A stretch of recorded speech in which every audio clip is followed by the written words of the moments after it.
In the quiet suburbs of California during the mid-1970s, a prowler moved silently through the night, a shadow slipping through backyards, a whisper outside bedroom windows, a set of footprints left in dew-covered grass. No one knew it then, but these early signs were the beginning of one of the longest, most terrifying manhunts in American history. The press would eventually call him many names: the East Area Rapist, the original Night Stalker, and finally, the Golden State Killer. His crimes were brutal, methodical, and deeply personal. For over a decade, he stalked neighborhoods, attacked families inside their own homes, and vanished into the darkness before anyone could stop him. And then, he disappeared. No arrests, no suspects, nothing but fear and speculation. 40 years would pass before the case finally broke. Not through witness testimony, not through fingerprints, but through a technology no one in the 1970s could have imagined: genetic genealogy. Today, we're going deep into the chilling story of the Golden State Killer, who he was, how he operated, and how one of the coldest cases in American history was finally brought to justice. This is not just the story of a criminal, it is the story of a relentless hunt, a case that refused to die, a nightmare that lasted decades. Before he was the Golden State Killer, he was simply a stranger, a man no one ever saw clearly, but whose presence could be felt in the air. It began in 1976, in the Sacramento suburbs. These were peaceful communities. Cul-de-sacs, family homes, kids riding bicycles, unlocked doors. Places where danger felt distant. But someone was watching. Residents began reporting odd events. A dog barking furiously at nothing. Footsteps in the backyard. A window screen removed overnight. A phone call that consisted only of breathing. Police took the reports seriously, but there was nothing concrete. No break-ins, no attacks. Just unease. Then the attack started. The first known rape occurred on June 18, 1976. The victim described waking up to a flashlight shining in her eyes. A man in a mask. A whisper demanding obedience. He wasn't frantic. He wasn't sloppy. He was in control. Every move was calculated. Each assault followed a chillingly similar pattern. He entered homes in the early morning hours, usually between 1 a.m. and 4 a.m. He used ligatures prepared in advance. He frequently took small personal items, jewelry, coins, trinkets, not for value but as trophies. What terrified police the most was his planning. Before an attack, phone lines were cut. Windows and doors were pre-staged for entry. Sometimes he even placed dishes on the backs of tied-up husbands, threatening to kill the woman if he heard them fall. This wasn't an impulsive offender. This was someone who studied, rehearsed, and perfected his method. Within a year, fear consumed Sacramento. The number of attacks climbed past 20, then 30. Neighborhood watch groups formed.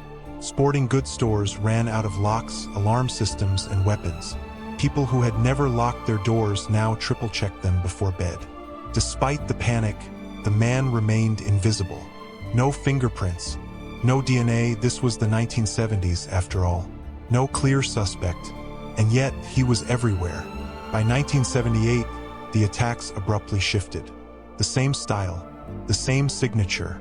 But now the crimes moved south into Contra Costa County, then into San Jose, Modesto, and other cities. Detectives knew they were dealing with the same man. His behavior was unmistakable. But then, something darker happened.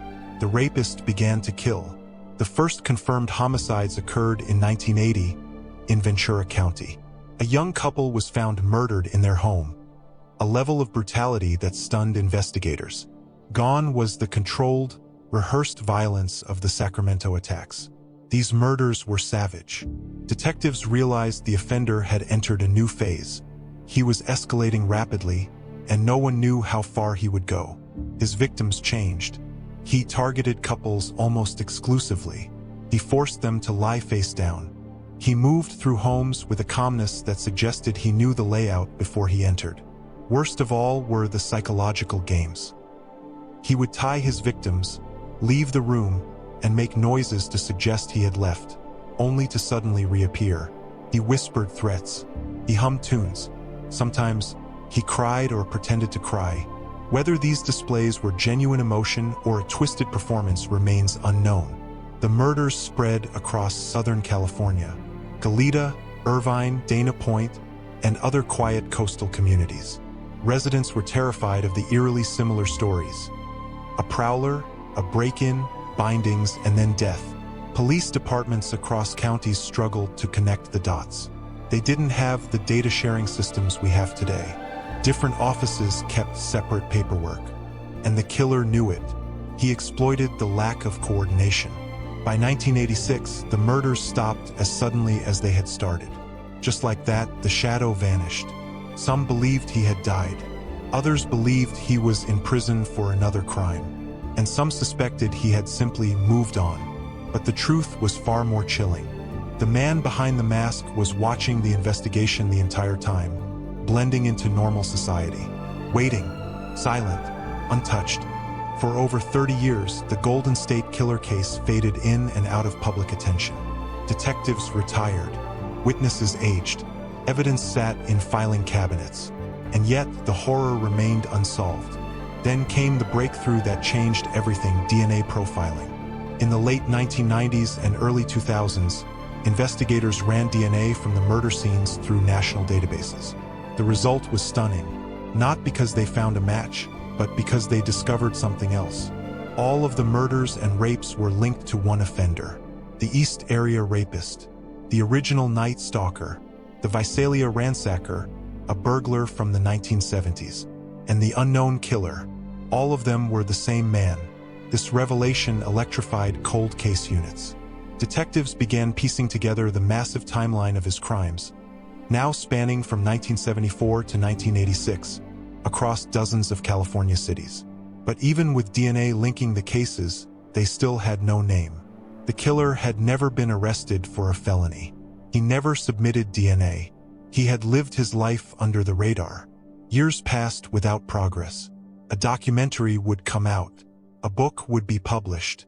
Public interest would spike, then fade. But in 2018, everything changed, thanks to a new technique almost no one in law enforcement had used before: genetic genealogy. Investigators uploaded the killer's DNA to a public genealogical database, a site where ordinary people submitted DNA to trace their ancestry.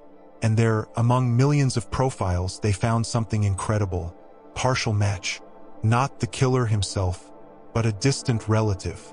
Using family trees, public records, birth certificates, and old family connections, genealogists narrowed the search down to one man living quietly in a California suburb. His name was Joseph James DeAngelo. April 24, 2018, a date that would end a 40-year nightmare. Detectives followed DeAngelo for days, quietly collecting items he discarded. A tissue, something he threw out in the trash, anything with biological material. When the DNA results came back, investigators knew they had found their man. The match was perfect. Joseph DeAngelo, 72 years old, had been living an ordinary life in Citrus Heights, California. He was a former police officer, a detail that shocked the public but made sense to investigators. He had law enforcement knowledge, understood police response times, and knew how to avoid detection. Neighbors described him as grumpy, quiet, sometimes explosive, but never dangerous. No one imagined he was responsible for more than 50 rapes and 13 murders. When officers finally arrested him outside his home, he reportedly said softly, "I did all that," and then whispered something even more bizarre. "I didn't have the strength to push him out. He made me do it." Detectives believe this referred to a voice or alter ego DeAngelo claimed lived inside him, a manipulative excuse that prosecutors rejected immediately. When the news broke, survivors wept. Some had waited their entire lives for this moment. Others had lost hope long ago. But justice was finally here. In 2020, DeAngelo pled guilty to 26 charges, including murder, kidnapping, and other crimes, in order to avoid the death penalty. He was sentenced to multiple life terms without parole. For the first time in 4 decades, the door finally closed on the Golden State Killer. Understanding DeAngelo's motives has always been difficult. Unlike some serial offenders, he rarely spoke about his crimes. but investigators uncovered patterns and behaviors that painted a disturbing picture. DeAngelo's early life was marked by instability and violence. Witnesses reported strict discipline, explosive temper, and a deep need for control. Before his crimes escalated, he committed hundreds of burglaries as the Visalia ransacker, often stealing personal items with no monetary value, a behavior seen in many compulsive offenders. Psychologists studying the case suggest several traits. 1. Obsession with control. His attacks were meticulously planned. He studied victims for days, sometimes weeks. He arranged escape routes, watched routines, and knew exactly when to strike. 2. Knowledge of law enforcement. His police training helped him avoid detection. He understood forensics, procedure, patrol patterns, and the weaknesses of decentralized police departments in the 1970s. 3. Escalating violence. As his sense of dominance grew, so did his brutality. What started as stalking and burglary became rape, then murder. 4. Dual personality. To the outside world, he lived a typical suburban life, a wife, children, a job. But underneath that normal facade lived a predator fueled by anger, entitlement, and obsession. The most chilling detail is that after 1986, he simply stopped. Serial offenders rarely stop on their own. But DeAngelo had aging children, a stable routine, and perhaps declining physical ability. Some believe he lived off the thrill of having gotten away with it, living quietly, mowing his lawn, shopping for groceries, all while his victims lived with nightmares. It is this duality, a friendly neighbor who was secretly a sadistic predator, that continues to haunt the public. How many people spoke to him, trusted him, waved at him, never knowing the truth? This psychological contradiction makes the Golden State Killer one of the most disturbing criminals in American history. While the arrest of DeAngelo ended one chapter, it opened another, one about technology, justice, and the future of crime solving. 1. The rise of genetic genealogy.